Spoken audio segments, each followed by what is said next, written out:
नमस्कार, जय हिंद दोस्तों। स्वागत है आपका एक नए वीडियो में। Welcome to learn smart edu channel. मेरा नाम है अंशुमन सरकार। न चाहते हुए भी बांग्लादेश के बारे में चर्चा करना पड़ रहा है। जी हाँ दोस्तों, बांग्लादेश के बारे में चर्चा क्यों करना पड़ रहा है? आपको अभी हाल फिलहाल में आपने अगर देखा होगा, आपको नहीं लग रहा क्या बांग्लादेश के जो इंटरिम हेड है वो थोड़ा बौखलाए हुए हैं? He seems to be rattled. देखिए, 1 महीना होने को आया है बांग्लादेश में जब तक कि वो चार्ज लिए हुए हैं। ऑलमोस्ट 1 महीना हो रहा है।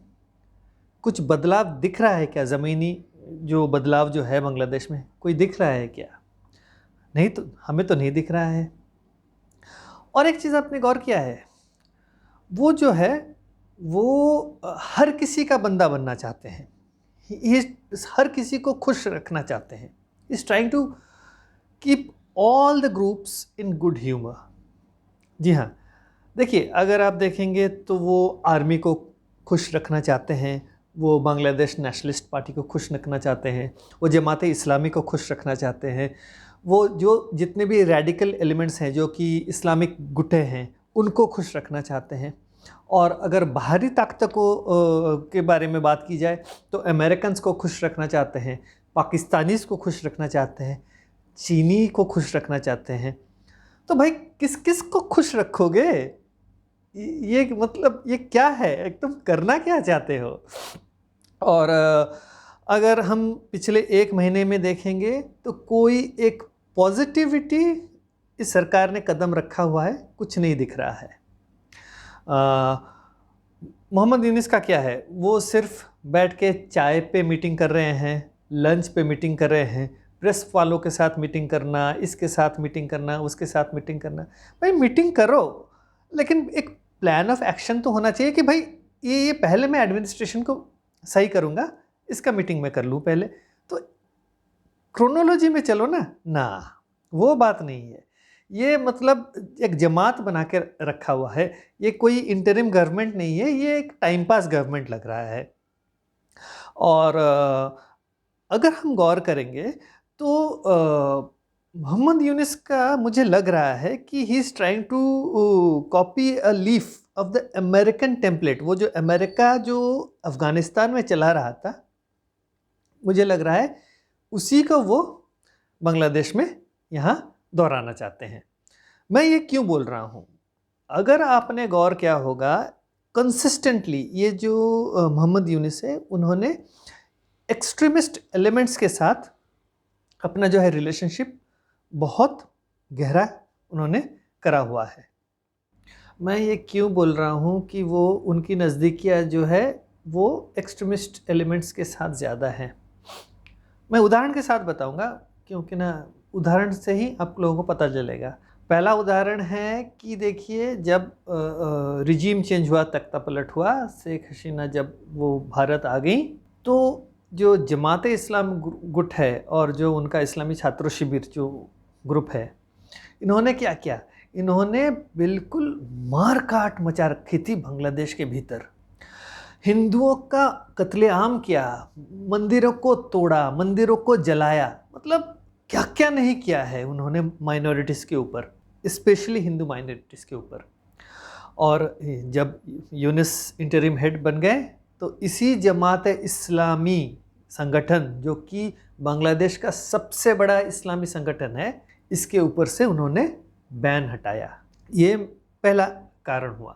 और इसमें और थोड़ा एक बात मैं जोड़ना चाहता हूँ। यही जो है एलिमेंट्स है और जो उनके जो समर्थक, जो मोहम्मद यूनिस के समर्थक जो स्टूडेंट्स ग्रुप है, जो उनके 2 चेले बैठे हुए हैं, नाहिद और आरिफ या आसिफ, जो भी नाम है उसका, I&B मिनिस्टर और यूथ एंड स्पोर्ट्स मिनिस्टर, उनके साथ जो लड़के हैं, उन्होंने क्या करा हुआ था? उन्होंने जबरन 50 से ज़्यादा टीचर्स जो कि हिंदू माइनॉरिटी को बिलोंग करती हैं, उनको जबरन रेजिग्नेशन दिलवाया था अपने सरकारी नौकरियों से। उनका रेजिग्नेशन पता है आपको क्या था? उन्होंने लिखवाया कि आई रिज़ाइन, और उसके नीचे सिर्फ दस्तखत करो बस और जाओ, घर जाओ। ये क्या हुआ है उन्होंने हिंदुओं के साथ? और मोहम्मद यूनिस इन्हीं लोगों को अपने नज़दीक बिठाए हुए हैं, अपने गोदी में जैसे बिठाए हुए हैं। ये पहला हो गया। दूसरी बात, मैं दूसरा उदाहरण आपको दे रहा हूँ। दूसरा उदाहरण है आपका, वो उनके यहाँ एक टेररिस्ट, उसका नाम है जशीमुद्दीन रहमानी। वो अंदर था एक बांग्लादेशी ब्लॉगर के हत्या के जुल्म में। ये एक आउटफिट चलाता है अंसरुल्लाह बांग्ला टीम। मैंने पहले वीडियो में भी जिक्र कर रखा है इसके बारे में। अगर आपको पता नहीं है तो आप पिछले वीडियो देख लीजिएगा, आपको पता चल जाएगा। ये जो है टेरर आउटफिट जिसको ये हेड करता है, इसका अल कायदा के साथ इसका रिलेशनशिप है। ये एफिलिएटेड है अल कायदा के साथ, जिसे बोल सकते हैं। तो ये हो गया दूसरा उदाहरण। तीसरे उदाहरण जो है, ये है आपका बांग्लादेश में एक टेरर एक्सट्रीमिस्ट ग्रुप है, उसका नाम है हिफाजत-ए-इस्लाम। तो उन्होंने, उसका जो हेड है मामूनुल हक और उसके गुट के और कुछ मेंबर्स, उनके साथ एक मीटिंग की इस पिछले महीने जो अगस्त 31 तारीख को ये मीटिंग हुई थी। और ये जो मामूनुल हक है, ये 2010 से ये हिफाजत-ए-इस्लाम ये जो ग्रुप है इसको ये चलाता है। और बेसिकली ये जो है ये एंटी इंडिया स्टांस इसका है। और जब प्रधानमंत्री मोदी जब बांग्लादेश गए थे विजिट शेख हसीना के दौर में, तो इसने मोदी जी के खिलाफ anti India stance, anti India slogans भी लगवाए थे और एंटी इंडिया स्टैंस पूरे तरह से दिखाया था उसने। तो ये मैं उदाहरण आपको इसीलिए दे रहा हूँ, इससे प्रूफ होता है ये बात कि मोहम्मद यूनुस की नज़दीकियाँ एक्सट्रीमिस्ट एलिमेंट्स, इस्लामिस्ट एलिमेंट्स के साथ बहुत ज़्यादा है बांग्लादेश के भीतर।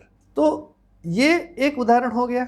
अब ये इंटरिम गवर्नमेंट के हेड बने रहने के लिए क्या मोहम्मद यूनुस इन टेरर ग्रुपों का जो है सपोर्ट ले रहे हैं, ये भी सोचने वाली। देखिए, ये इनमें से ये सारी चीज़ें जब घटती है ना, तो लोगों को सोचने में मजबूर करती है। और ये एक बात मेरे जहन में आया, इसीलिए मैंने आपसे शेयर किया। क्यों ना हर किसी को ये सोचने पे मजबूर करेगा कि सही में यार ये बंदा इन लोगों के साथ क्यों मिला। अगर तुम इतने सही हो, you are a honest person and you want the development of this country, why are you meeting with extremist groups and why are you trying to keep them in good humour?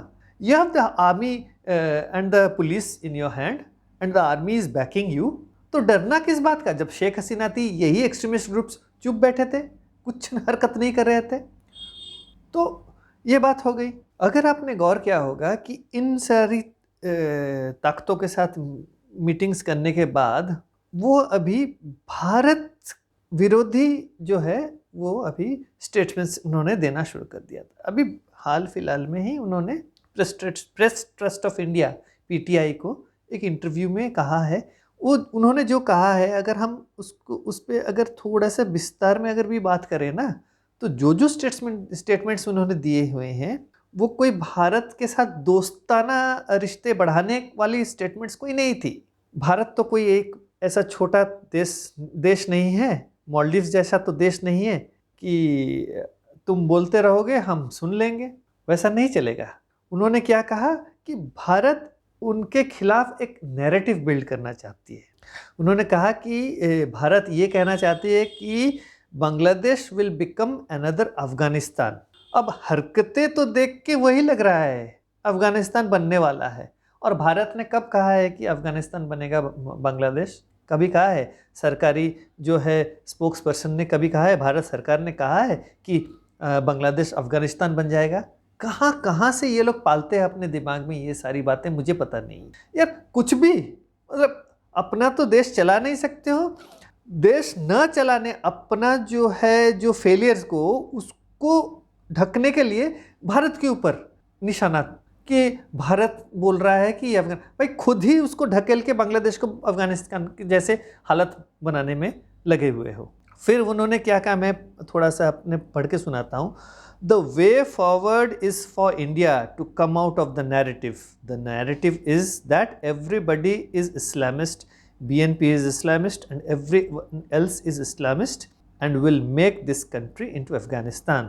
भाई वो बोल रहे हैं कि भारत ये सारी बातें कर रहे हैं कि हर कोई इस्लामिस्ट है बांग्लादेश में, बीएनपी भी इस्लामिस्ट है वगैरह वगैरह, और तुम लोग ये सारी नैरेटिव क्रिएट कर रहे हो कि अफ़गानिस्तान बन जाएगा बांग्लादेश। अफ़गानिस्तान में क्या हुआ था? अफ़गानिस्तान में माइनॉरिटीज़ के खिलाफ उन्होंने किसी को नहीं छोड़ा तालिबान ने। इतना क्या, आइडल वर्शिप, बामिया बुद्धा को भी तो बम से उड़ा दिया था। Similar things are happening in Bangladesh. They are burning temples, destroying idols in the temples. कोई अलग है क्या बांग्लादेश अफ़गानिस्तान से? तालिबानी जो करते हैं वही तो दिख रहा है हमें। मीडिया में तो वही छपा था ना, बांग्लादेश के लोकल मीडिया में। हम तो कोई कहानी नहीं बना रहे थे, ये बात है। फिर उन्होंने कहा कि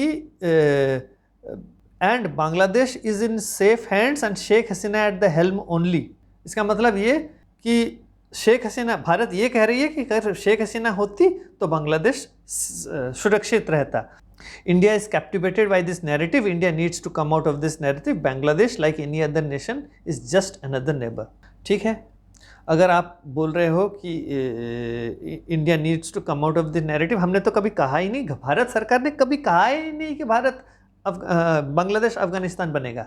ये आप लोगों ने खुद अपनी कहानी बनाई है भारत को नीचा दिखाने के लिए। और रही बात if Bangladesh is like any other neighbour, तो ठीक है, एनी अदर नेबर की तरह रहो। पाकिस्तान भी is like an any other neighbour. You want the same treatment which is being meted out to Pakistan? Is it what Bangladesh wants? India has always had a friendly relationship with Bangladesh. Bangladesh के साथ भारत का एक गहरा रिश्ता था। आज से नहीं, 71 से भारत ने बांग्लादेश बना के उसके लोगों को दिया था, उस देश को चलाने के लिए। तो ये मत कहिए कि भारत बोल रहा है कि बांग्लादेश अफगानिस्तान बनेगा। आगे उन्होंने और भी बातें कही हैं। और एक बात क्या कहा यूनुस साहब ने? उन्होंने कहा कि शेख हसीना भारत बैठ के पॉलिटिकल रिमार्क्स दे रही हैं, जो कि एक भारत के लिए एक अनफ्रेंडली जेस्चर है। कौन से मीडिया ऑर्गेनाइजेशन को या मीडिया आउटलेट को भारत के शेख हसीना ने बताया है कि इंटरव्यू दिया है? ये सारी आप बताएं कहाँ पे छपी है कि शेख हसीना ने बात की है और पॉलिटिकल रिमार्क्स दिया है उन्होंने? वो कहाँ है किसी को पता नहीं है।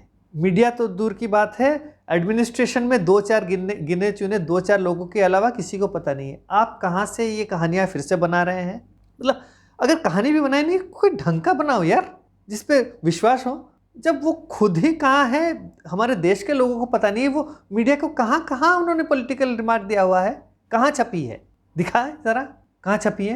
मतलब सरासर झूठ बात। और इससे क्या हुआ, इससे ये होगा कि भारत और बांग्लादेश के रिश्ते में और भी जो है गैप बढ़ जाएगा, दूरियां बढ़ेगी। अच्छा, उन्होंने एक बात कही, मैं कोट करता हूँ, if India wants to keep her until the time Bangladesh government wants her back, the condition would be that she has to keep quiet, Yunus said। तो उनका ये कहना है कि जब बांग्लादेश चाहेगी, भारत शेख हसीना को रख सकता है, तब तक जब बांग्लादेश उसको वापस ना चाहे, और जब तक वो भारत में है वो चुप रहे। भाई तुम अगर एक्स्ट्राडाइट करने की भी अगर रिक्वेस्ट भेजोगी, वो टोटली डिपेंड करता है भारत के ऊपर, वो एक्स्ट्राडिशन को माने या ना माने। और ये जो है ना, पॉलिटिकल रीजंस के लिए तुम एक्स्ट्राडिशन करोगे, ये कोई देश नहीं मानता है। अगर कोई किसी देश में कोई असाइलम के लिए जाता है ना पॉलिटिकल रीजंस में, तो कोई एक्स्ट्राडाइट नहीं करता है, ये मान के चलो। Because there is no guarantee that after taking her to Bangladesh you will not stone her to death. There is no guarantee. आगे चल के मैं बताऊंगा क्या हालत है बांग्लादेश का। तो ये जो इंटरव्यू में भी जो इन्होंने बातें कही हैं, इससे आपको साफ पता चल जाएगा। इन्होंने मीटिंग करी थी बीएनपी, फिर जमात वाले और वो टेरर आउटफिट हिफाजत इस्लामी और दूसरे इस्लामी गुटों के साथ। तो ये एक एंटी इंडिया नैरेटिव उनका जो है वो उसको वो चला रहे हैं अभी। अब क्या करेंगे यार, ये जो है ना, उनको अभी देखिए, उनको पता नहीं है वो क्या करेंगे बांग्लादेश में। एक तो 84 साल के हैं, वो वृद्ध हैं, वो उसके ऊपर से इतना सारा दबाव, वो करें तो करें क्या? क्यों ना एडमिनिस्ट्रेशन, एक आदमी अगर पॉलिटिक्स करता आया है वो एडमिनिस्ट्रेशन में आए हैं तो ठीक है, इन्होंने पॉलिटिक्स भी नहीं किया हुआ है, एक बैग चलाया है, प्रोफेसर ही करते थे और एक नोबेल प्राइज़ मिल गया था अमेरिका की दया से, ऊपर से 2-3 मेडल्स दे दिया था अमेरिका ने, प्रेसिडेंट का मेडल और हाउस ऑफ कांग्रेस का एक मेडल मिला है, वो भी क्लिंटन्स के आशीर्वाद से। तो इसी के कारण अपना इमेज बिल्डिंग जो है वो करते करते करते करते वो यहाँ तक पहुँचे हैं। तो बेसिकली जो है ये एक he is a puppet in the hands of the Americans. और अभी जो ये भारत विरोधी जो ये है, उन्होंने जो बयानबाजी की हुई है, मुझे लगता है जो इनके जो एडवाइजर्स हैं उन्होंने कहा होगा अपना के भारत विरोधी खूब शक्त होते হবে, একটু শক্ত কথা বলুন তাহলে मोदी भय पावे। इसका मतलब आप थोड़ा स्ट्रांग हो जाइए और भारत को थोड़ा डांटिए, फटकारिए, तो नरेंद्र मोदी डर जाएंगे। हाँ भाई, नरेंद्र मोदी डर जाएंगे। पाकिस्तान ने बहुत डराया हुआ है ना, देख लिया ना, पाकिस्तान से तो पावरफुल एक्सट्रीमिज्म में आप नहीं हो। तो जब पाकिस्तान अभी चुप बैठा हुआ है तो मैं और क्या बताऊं। अब बांग्लादेश में सरकार कौन चला रहा है, ये भी एक सोचने वाली बात है। Is mobocracy running the government in Bangladesh, ये भीड़ तंत्र है या हुल्लड़बाजी है जो बांग्लादेश में सरकार चला रही है। मैं ये बात क्यों कर रहा हूँ, इसका भी पीछे एक लॉजिक है। देखिए, मोहम्मद यूनिस सिर्फ एक इंटरिम हेड है बांग्लादेश के, वो एक इलेक्टेड लीडर नहीं है जो इलेक्शन जीत के आए हैं और गवर्नमेंट को लीड कर रहे हैं। सिर्फ he is an interim head of Bangladesh. देखिए, लेकिन बगैर सरकार, एक इलेक्टेड गवर्नमेंट के बगैर वो ऐसे डिसीशंस ले रहे हैं जैसे कि एक चुनी हुई सरकार भी नहीं ले सकती। एक्सट्रीमिस्ट एलिमेंट्स को छोड़ देना, किसी तरह का जो डिसीजन है, कुछ भी कर रहे हैं वो किसी बगैर इलेक्टेड एक इलेक्शन के वो ये सारे डिसीजंस ले रहे हैं। अगर कोई और चुनी हुई सरकार ये भी डिसीजंस लेती ना तो लोग उस पर उंगली उठाते कि भाई ये डिसीजन कैसे ले रहे हो। उनका ऐसा है कि वो कॉन्सेंसस कुछ नहीं ले रहे हैं, किसी से बातचीत नहीं कर रहे हैं, अपने हिसाब से ये कुछ बोल दिया, कोई एक्सट्रीमिस्ट ग्रुप आके बोल दिया कि ये करना है, ये करते हैं, स्टूडेंट्स ग्रुप आके बोल रहा है कि ये करना है, ये कर रहे हैं। तो ये सारी चीज़ें अभी बांग्लादेश में चल रही है। हेडलेस चिकन, कोई कुछ इधर से बोल रहा है, उधर से बोल रहा है, इसी तरह से सरकार चल रही है। अब हम अगर क्रोनोलॉजी देखें तो देखिए बांग्लादेश में क्या हुआ।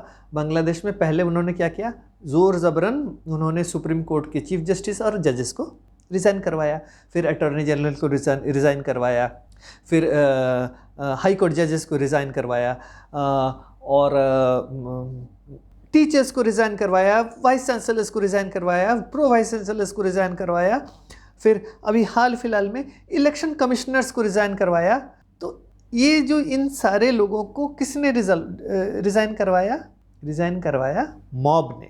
स्टूडेंट्स गए, मॉब को लेके जबरन उनको कहा कि अभी रिज़ाइन करो वरना आपको तो पता है क्या है। इससे पहले पार्लियामेंट, एक इलेक्टेड पार्लियामेंट था, उसको डिसॉल्व कर दिया प्रेसिडेंट को बोल के। भाई इलेक्टेड पार्लियामेंट था, लीगली कॉन्स्टिट्यूशनली वो वैलिड था इलेक्शन और पार्लियामेंट था, उसको भी डिसॉल्व कर दिया।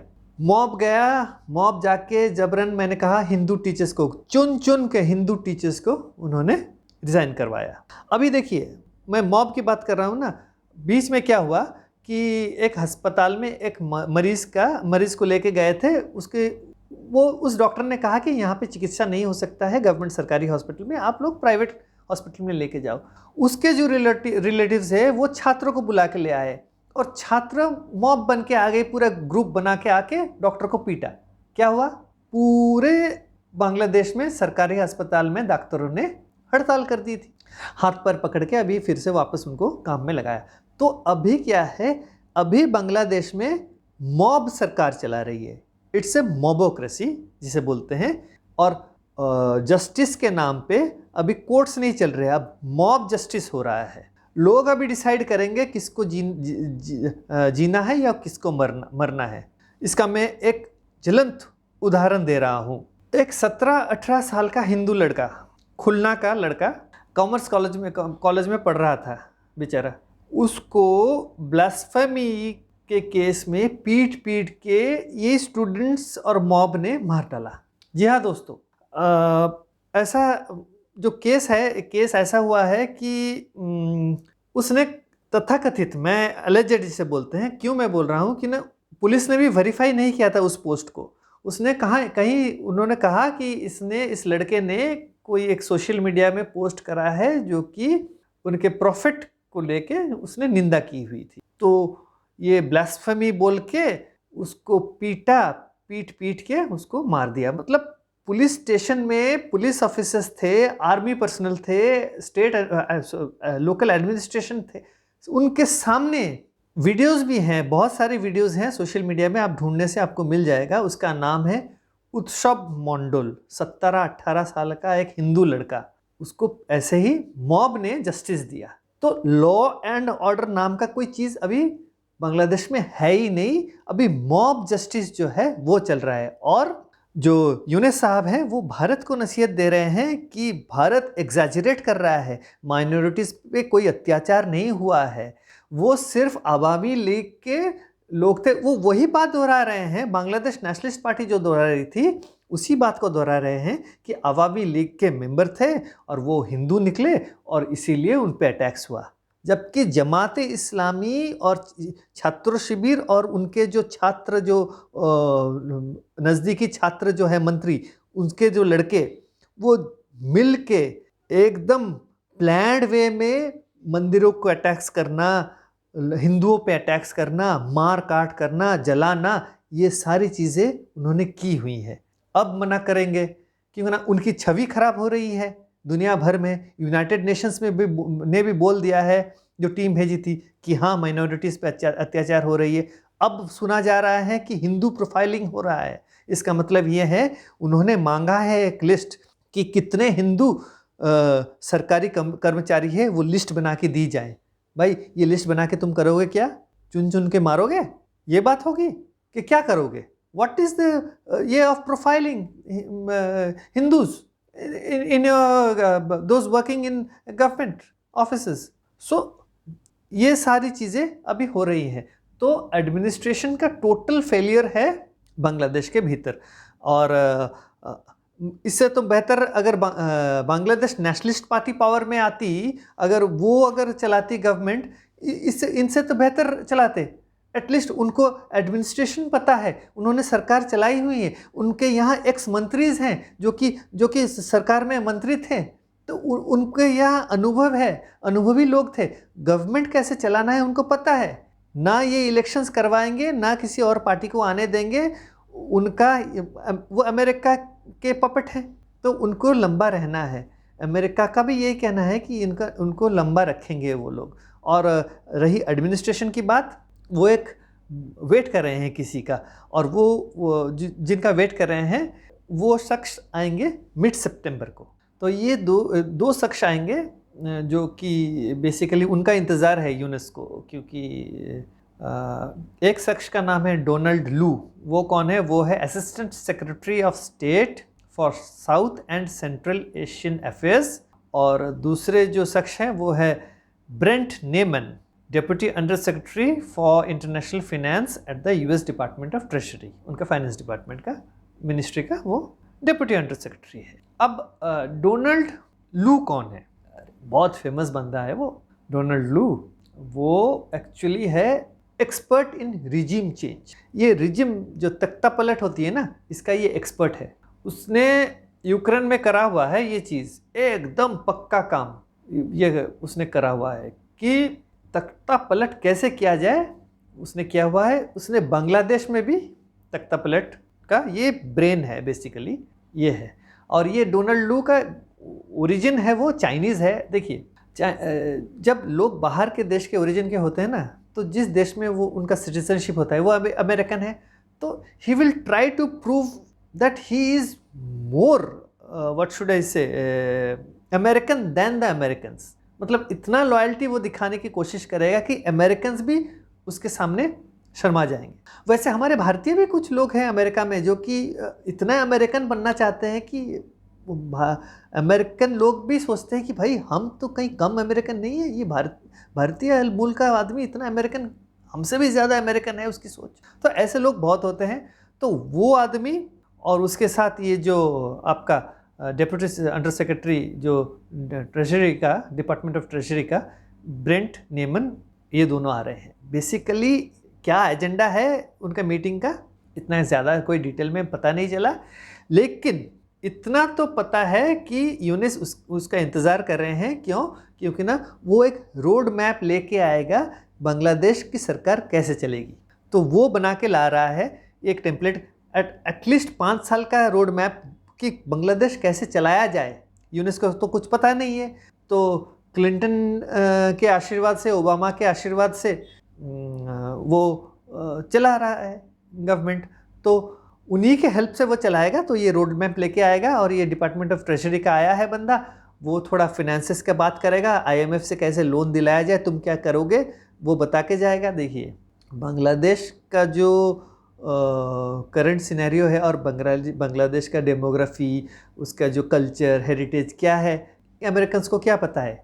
वो अपने हिसाब से अपने तरीके से ये सारी चीज़ें थोपेंगे बांग्लादेश के ऊपर। उनका एक ही ये है कि हमें एक पपेट चाहिए जो कि बांग्लादेश चलाएगा। अब ये डोनाल्ड लू और ब्रेंट नेमन आएंगे मिड सितंबर में। तो रोड मैप वगैरह पकड़ा के जाएंगे, एक स्पीच भी पकड़ा के जाएंगे। किस लिए मैं बता रहा हूँ आपको ये स्पीच क्या पकड़ाएंगे। उसके बाद ही मोहम्मद यूनुस को जाना है आपका ये 79th United Nations general assembly को संबोधित करने। तो वो स्पीच जो है वो जो अमेरिका लिख के देगा वही पढ़ेंगे वहाँ पे, मान के चलिए मेरी बात। और रही बात सेंट मार्टिन आइलैंड की, अभी देखिए सेंट मार्टिन आइलैंड जो अमेरिका जिसको एयरफोर्स बेस बनाना था, अभी फ़िलहाल का जो इंटरिम गवर्नमेंट है वो मना कर रही है कि ये बात कोई हुई नहीं थी। अमेरिका भी अभी मना कर रहा है कि ये बात हुई नहीं थी। भाई अभी तो तुम लोग मना करोगे ही ना, क्योंकि ना अभी बांग्लादेश पूरा ही अमेरिकन बेस बनेगा। तो अब क्या ज़रूरत है बांग्लादेश अमेरिका को ये सेंट मार्टिन आइलैंड्स की। तो ये बात होगी। और एक बात गौर करने वाली बात है, ये बातों बातों में निकल रही है कि देखिए अमेरिका जो है, जो बाइडेन प्रेसिडेंट हैं 81 साल के हैं वो। देखिए 81 साल के हैं। उन्होंने उनको अगले बार जो प्रेसिडेंट के लिए खड़े भी हुए थे उनको खड़े होने नहीं दिया, निकाल दिया। उन्होंने कहा कि कोई यंग बनेगा प्रेसिडेंट। और वही अमेरिका देखिए बांग्लादेश के ऊपर एक 84 वर्ष के आयु के व्यक्ति को जबरन गवर्नमेंट को हेड करने के लिए बिठाया है। ये है अमेरिका का दोगलापन। अपने फायदे के लिए, अपने इंटरेस्ट के लिए अमेरिका कुछ भी कर सकता है। और रही बात क्या बांग्लादेश अफगानिस्तान की ओर जाएगा, ये मोहम्मद यूनुस साहब तो बोल रहे हैं कि नहीं जाएगा। अरे आप लोग तो अमेरिका का टेम्पलेट जो अफगानिस्तान में है उसी को हूबहू बिठा रहे हो। यहाँ अमेरिका ने क्या किया था, अमेरिका ने उसामा बिन लादेन को तैयार किया था उसी अफगानिस्तान के भीतर, याद है ना। फिर क्या हुआ, उसी उसामा बिन लादेन ने ट्विन टावर किया, उसी उसामा बिन लादेन ने तालिबान को तैयार किया, और तालिबान अभी अफगानिस्तान के भीतर रूलर बन के बैठा हुआ है। और खुदा ना खास्ता अगर बांग्लादेश में ये जो शिफ्ट ऑफ पावर हो जाएगा, अगर दोबारा से तख्ता पलट हुआ और ये इस्लामिक गुटों के हाथ में पावर चली गई, तो क्या है, स्कूल्स बंद, यूनिवर्सिटीज़ बंद, लड़कियां हिजाब पहनेगी, पर्दे में रहेंगी, बात नहीं कर सकती हैं, पढ़ाई लिखाई नहीं कर सकती हैं, लड़के मदरसों में पढ़ेंगे। यही होने वाला है। जितना आप इस्लामिस्ट गुटों को अपने नज़दीक लाओगे यही होने वाला है। एंटी इंडिया स्टैंड रखिए, कोई नहीं बोल रहा मत रखिए। अगर आपको इतना एंटी इंडिया स्टैंड रखना है तो इंडिया से कुछ हेल्प मत लीजिए ना, कुछ भी हेल्प मत लीजिए। क्या ज़रूरत है फिर? अगर आपको लग रहा है कि भारत आपका दुश्मन है तो मत लीजिए ना। तो दुख इस बात की है कि बांग्लादेश एक वाइब्रेंट सोसाइटी है। अब भगवान ना करे कि ये फिर से मिडिएवल एरा की ओर चले ना जाए। और अमेरिकन्स का क्या है, अमेरिकन्स मीलों दूर बैठे हुए हैं, उनको ना कुछ पाना है ना कुछ खोना है। अगर बांग्लादेश में कुछ होता है तो जहन्नुम में जाए बांग्लादेश बोल के bye bye tata bye bye करके अमेरिका फिर से वापस चली जाएगी, जैसे वो अफगानिस्तान के चली गई। तो इसी के साथ मैं इस वीडियो को यहीं समाप्त करता हूँ। आपको अगर वीडियो अच्छा लगा है तो वीडियो को लाइक करें। अगर आपने चैनल को सब्सक्राइब नहीं किया है तो चैनल को सब्सक्राइब ज़रूर करें। अगले वीडियो तक नमस्कार।